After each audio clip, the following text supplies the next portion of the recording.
They filmed this long sequence, and then it turned out Miles Teller had forgotten to start his camera. Oh, so no. they had to go back and redo. So they wasted all those fuel. Yes. Imagine what Greta Thunberg would say about that. How dare you! Okay, so the favorites for Best Picture is out. Number 4 is The Fable Men. It's a Spielberg movie.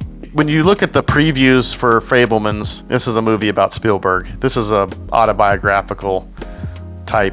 You know, it's fiction, but you can tell it's based on him. It's based on his childhood, his love of making movies, the anti-Semitism that they deal with. You see that in the trailer.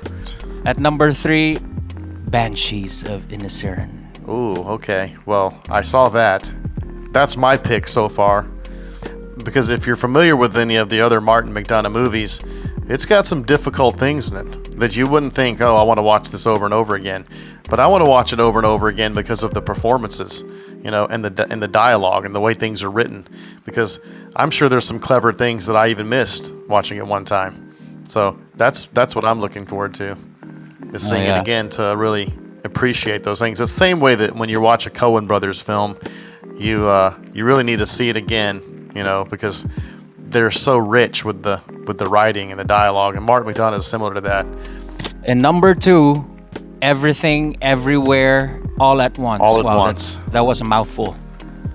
That's a mouthful. Now, I have still not seen this. I've heard great things about it. I know that Data, I'm sorry, I forgot the guy's name, but he played Data in The Goonies. He played Short Round and Indiana Jones and the Temple of Doom.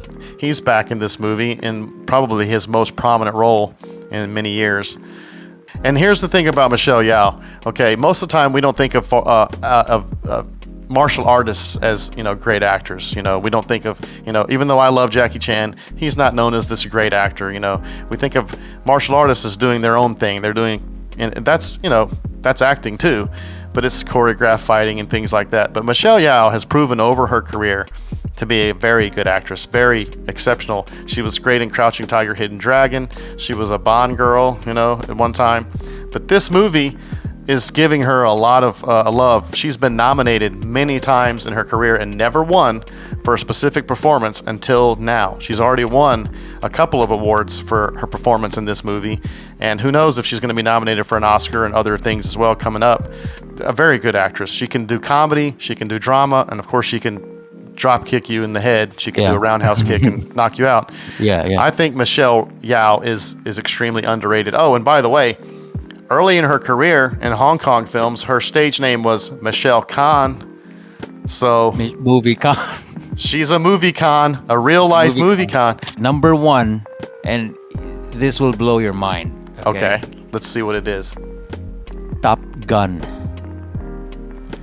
Doesn't blow my mind. I'll tell you why. I saw it in the theater, loved it. Technically one of the best things that's come out in many years, because if you don't know the story of how they made this movie, you've got to look it up. This is the only time in history that real actors got in real planes and flew them. They didn't have stunt doubles. They weren't just filming, you know, other real pilots and then, you know, inserting the actor there with a green screen. No, Miles Teller was flying that plane. Tom Cruise was flying that plane. All of that stuff was real. And the amount of precautions that they had to take, the amount of training that they had to go through, you can just imagine whoever was the insurance agent for this film was like, cha-ching. I mean, there was probably, they spent a lot of money to make this thing as real as possible. So in terms of watching something that looks real, in this age of everything is CGI, everything is fake, to see something real, you really get it when you're watching the movie. You're really like, wow.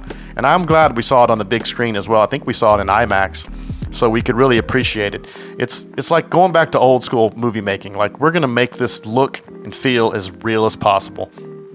And, you know, Tom Cruise, he's famous for doing his own stunts. One of the things that I love about the guy, you know, you can say he's not the best actor in the world. I think he's a fine actor.